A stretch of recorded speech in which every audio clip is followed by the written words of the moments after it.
Hukum orang yang maksiat jalan terus tapi ibadahnya getol, ini namanya STMJ, sholat terus maksiat jalan. Sholat rajin, selingkuh terus. Ini bagaimana orang ini Pak Ustaz? Maka dalam Islam diajarkan ibadah itu ada target akhirnya. Sholat apa akhirnya? Inna sholata tanha anil fahsya wal munkar. Fahsya enggak baik, mungkar enggak baik. Apa beda fahsya dengan mungkar? Fahsya seksual, mungkar non seksual. Orang kalau sholatnya benar, maka dua-dua dia selamat. Fahsya. Ada orang ini orangnya baik, nyumbangnya banyak, pakaiannya sopan, tapi matanya jelek. Makanya dari tadi saya melihat di sana. Kenapa Ustaz gak melihat takut nanti dituduh Ustaz itu belum selamat dari fahsya. Padahal saya melihat dari sini ibu-ibu mama jauh ini jalan. Saya gak bisa membedakan mana anak gadis, mana nenek-nenek, sama aja. Jadi buah daripada sholat dia mencegah fahsya wal munkar. Sudah sholat kenapa belum berubah? Bukan salah orangnya, bukan salah sholatnya, salah perilakunya, perenungannya tidak ada. Kiat-kiat untuk hijrah gimana Pak Ustaz? Ini yang datang ini pasti sudah hijrah. Kita doakan yang datang ini sudah hijrah dari yang tidak baik menjadi baik. Wal muhajir, siapa itu orang yang hijrah? Apakah orang hijrah itu orang yang pindah dari universitas ini ke universitas ini? Apakah orang yang hijrah itu pindah dari kampung ini ke kampung ini? Wal muhajir, orang yang hijrah, man hajara manahallahu an, orang yang meninggalkan yang dilarang Allah. Itulah orang yang hijrah. Yang selama ini pakai narkoba, berhenti. Yang selama ini waktu kosongnya karaoke, berhenti. Yang selama ini nonton film India sama Korea, agak berhenti. Yang selama ini membicarakan aib orang lain, kurangi. Yang selama ini melakukan perbuatan yang tidak bermanfaat, mulailah berhenti. Maka itulah orang yang hijrah, insyaallah. Maaf Pak Ustaz, apakah ada korelasi sholat berjamaah dengan persatuan umat? Mungkin dalam hal sok, ya, dalam hal sopnya harus lurus. La takhtalifu, jangan sopnya bengkok. Fakhtalafat qulubukum, hati kamu ikut bengkok. Bersebab itu luruskan terus. Tumit di ujung sajadah. Mana ujung sajadah? Ini lurus. Saddul khalal, tutup celah, jangan sampai ada celah. Karena kalau ada celah ada setan. Makanya dalam ukhuwah persaudaraan kita jangan sampai ada celah. Begitu ada celah agak longgar, setan masuk. Jangan ada setan ketiga. Kita harus filosofi sholat luar biasa. Kenapa urutan Al-Quran tidak sesuai dengan urutan turunnya? Yang pertama kali turun, Iqra bismi rabbikal ladzi khalaqa, khalaqal insana min 'alaq. Iqra wa rabbukal akramul ladzi 'allama bil qalam, 'allamal insana ma lam ya'lam. Mestinya yang pertama di Quran itu Iqra Pak Ustaz. Ini kok yang pertama Al-Fatihah, Iqra malah di juz 30. Ini gimana ceritanya? Ya juga ya. Jadi Quran itu turunnya 2 kali. Kata Ibnu Abbas, sahabat Nabi, orang paling mengerti tentang Quran. Di Lauhil Mahfuz yang pertama itu Al-Fatihah, habis Al-Fatihah Al-Baqarah, habis Al-Baqarah Ali Imran, habis Ali Imran An-Nisa, habis An-Nisa Al-Maidah. Begitu susunannya dari Lauhil Mahfuz. Dari Lauhil Mahfuz turun ke stasiun namanya Baitul Izzah. Dari Baitul Izzah inilah yang turun ke Nabi secara berangsur-angsur 22 tahun, 2 bulan, 22 hari. Dan turunnya itu bulan yang tidak sesuai bulan. Turun pertama kali Iqra. Setelah itu Nabi kedinginan berselimut, turun ayat ya ayyuhal muddatsir, hai orang yang berselimut. Untuk apa? Peringatkan kepada keluarga dekatmu sebelum orang lain kau ceramahi. Wa anzir ashiratakal aqrabin. Turunlah ayat itu, begini, kacau balau. Tapi kemudian menjelang Nabi meninggal, inilah mukjizatnya Al-Quran. Menjelang Nabi meninggal, Nabi membacakan Al-Quran kepada sahabat, dan urutan susunannya dari Al-Fatihah, Al-Baqarah, Ali Imran, An-Nisa, Al-Ma'idah sampai ke An-Nas. Sahabat Nabi menghafal Al-Quran sesuai urutan surat yang sudah dihafal Nabi, dibacakan kepada sahabat-sahabat. Jadi jangan bayangkan Quran itu turun sekaligus, tidak. Tapi ada. Nanti kalau ada yang nanya, insya Allah Bapak Ibu adik-adik sudah bisa jawab. Ya, Quran yang pertama kali turun apa? Iqra. Coba baca Quran. Kenapa yang pertama kali Al-Fatihah? Oh, begini cerita. Ya, dengar ya. Kamu mau cerita enggak? Ngidupin tapi kemarin sudah semua.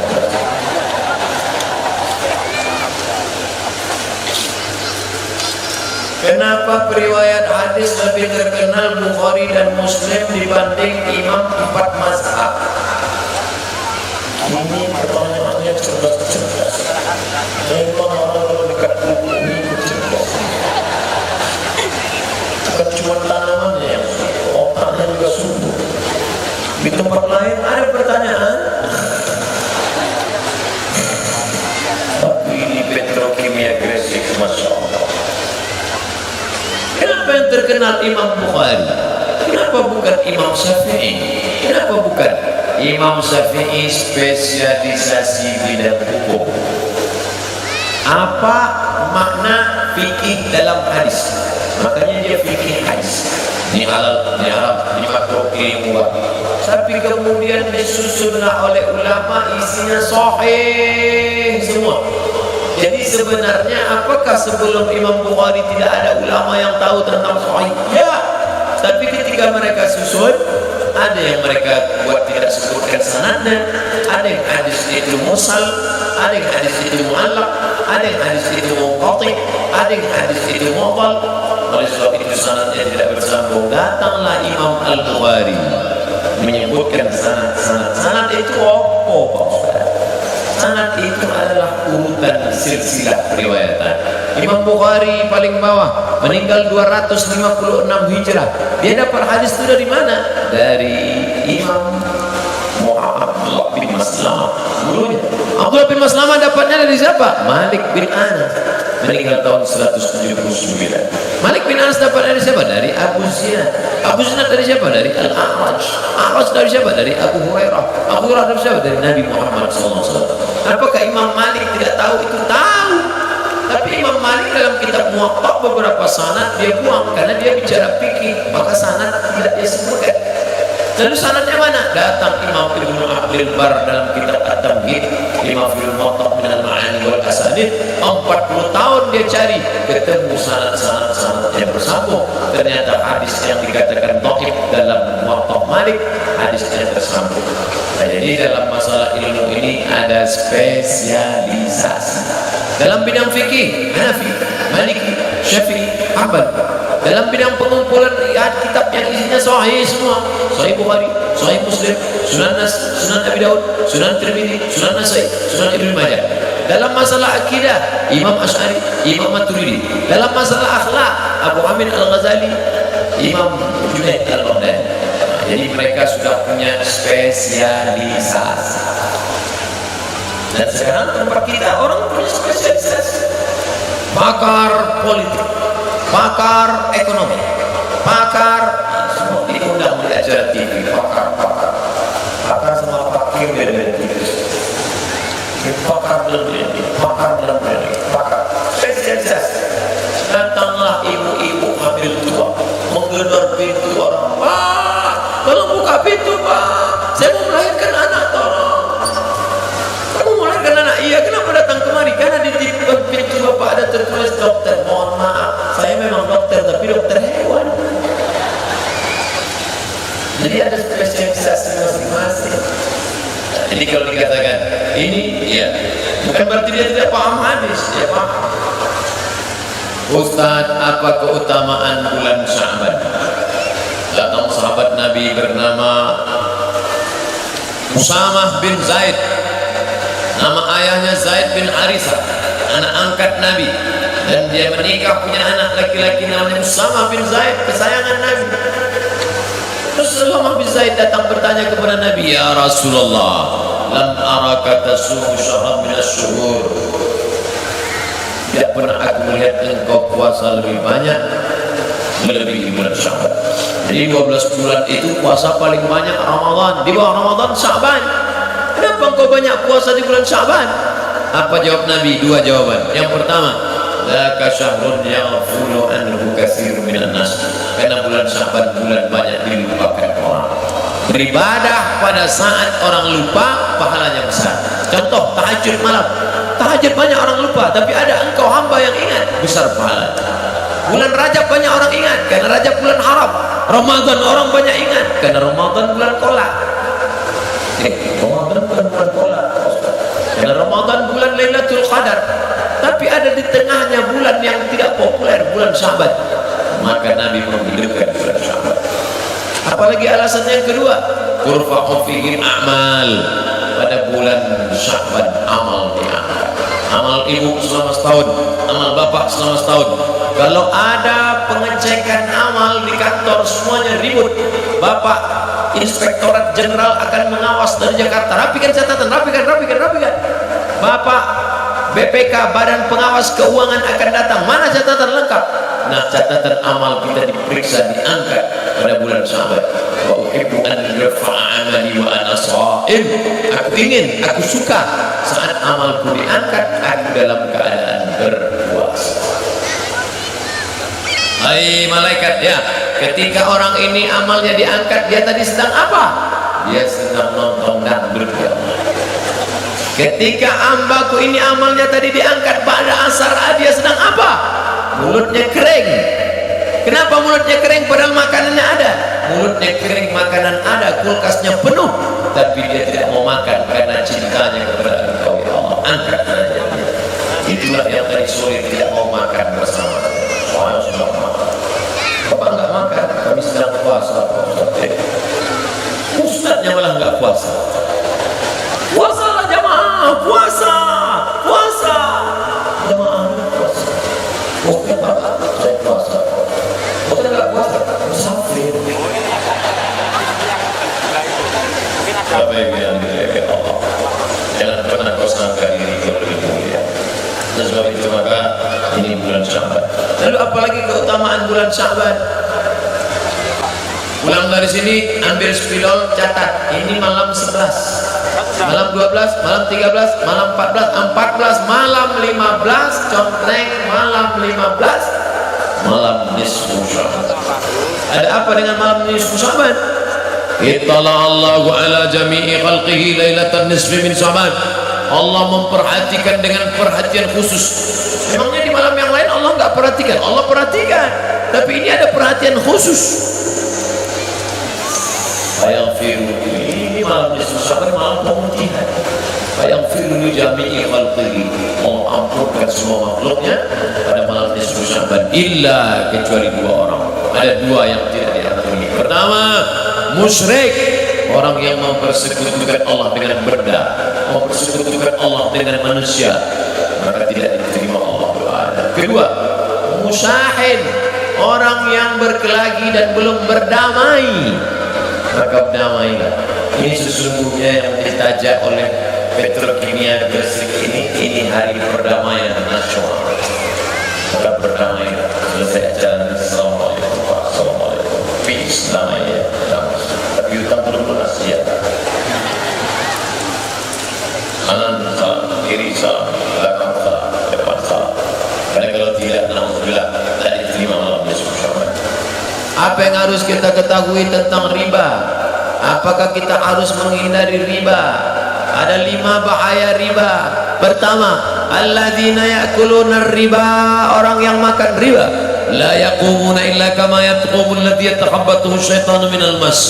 Dia akan bangkit dari kubur seperti orang yang bangkit dari kerasukan setan. Kalau pernah Bapak Ibu melihat orang sambat Nabi bila dia bangkit dari kubur. 2, Dia berdoa pagi, petang, siang, malam, Allahumma hadina fiman hadait. Allah tidak kabulkan doanya karena lidahnya makan haram. Diharamkan Allah mengabulkan doa dari lidah makan haram, kecuali lidahnya dua, satu untuk doa, satu untuk makan. 3, yang dia makan itu menjadi darah. Satu mangkok nasi berubah menjadi darah. Darah masuk ke dalam jantung, dari jantung menyembur naik ke otak. Isi otaknya haram, haram, haram, haram, haram. Untuk Allah masih sayang. Kalau Allah tidak sayang, tertulis di situ riba. Allah masih sayang. 3, 4. Nasi yang dimakan berubah menjadi darah, darah berubah menjadi daging, daging membalut tulang belulang. Ayyuma lahmin nabata min haramin. Setiap barang haram dimasukkan ke dalam badan, fannaru aulabi, tempatnya api neraka. Tumbuh daging, tumbuh darah dalam badan, tempatnya api neraka. 5, duit riba dibawa umrah, menangis di pintu Ka'bah. Labbaik Allahumma labbaik, labbaik Allahumma labbaik. Apa kata malaikat? La labbaik wala sa'daik. Tidak ada panggilan, tidak ada kebahagiaan. Zaduka haram, karena kau berangkat dengan uang haram, kau berangkat dengan uang riba. Oleh sebab itu, alihkanlah ke bank syariah, bank konvensional. Tinggalkan riba, beralih ke bank syariah. Pak Ustaz, itu katanya bank syariah sama saja menuju syariah. Kita yang membangkitkan ekonomi umat ini, insyaAllah. Tempat saya nggak ada bank syariah, Pak Ustaz. Boleh nggak? Daripada tidak nanti di bawah bantal. Kamu khawatir maling? Saya nggak khawatir maling, Pak Ustaz. Terus istri saya khawatir. Nah, apa hukumnya meninggalkan sholat Jumat bagi para pekerja shift? Apa solusinya, Pak Ustaz? Man taraka salatal Jumu'ati, siapa yang meninggalkan sholat Jumat salasa maratin 3 kali berturut-turut tahawunan, karena menyepelekan, bukan karena ada alasan uzur, karena sepele, taballahu ala qalbi, Allah mengunci hatinya. Kebetulan pas sholat Jumat kita satu kantor ada kawan yang muslim. Oh saudara, kau mungkin memang bukan saudaraku satu akidah, tapi kau adalah saudaraku dalam bersatu negara kesatuan Republik Indonesia. Oh saudara, kok kamu tiba-tiba baik hari ini? Tolong kau gantikan aku hari Jumat. Oke, tapi nanti kalau kebetulan hari Ahad, hari Minggu kau gantikan aku juga. Ya, begitu indahnya persaudaraan saat kita beribadah. Tidak ada, Pak Ustaz, semua pegawainya muslim. Ini kalau kita tidak jaga nanti bisa hilang, bisa kemalingan. Oh, kalau begitu ada darurat, ada hajat, boleh. Dan yang tiap-tiap Jumat ini saja, Jumat depan datang mendengarkan khutbah Jumat. Jangan sampai telinga tidak mendengarkan wasiat